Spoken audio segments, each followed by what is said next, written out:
very much. We're going to get going again here.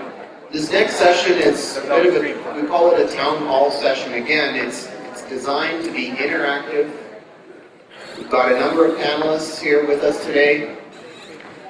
Leading this discussion is a fairly long time friend that I met through the partnership of water sustainability in BC. Peter Law is on the board of the partnership. He's been with us since our inception. Brings a lot of energy and value to the partnership's group and meetings, a tireless and committed member to the partnership, always coming over to the mainland when we have our director meetings. The other part of Pete's role and function is with the Mid-Vancouver Island Habitat and Enhancement Society as president. They were one of the main people and groups featured at the event yesterday. And I want to introduce Pete Law, who's going to lead us through this next town hall session. Pete?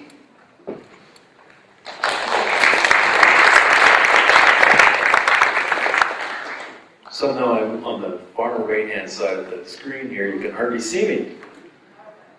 Well done. Okay, thanks you for coming. This is the Watershed Health and You panel. First, I'd like to just quickly introduce the panel members. In no particular order. First of all, I'm going to introduce Domenico Idenardo. He's the Vice President of Forest and Sustainability and Chief Forester of Mosaic Forest Management. Just give us a wave. Okay.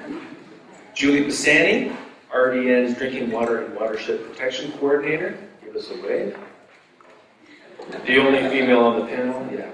Vaughn Figuera, Director of Engineering and Public Works for the City of Parksville and Lead Project Engineer on the Englishman River Water Services. And Dr. Gilles Wedling, the Principal Hydrogeologist for GW Solutions in Nanaimo. Great!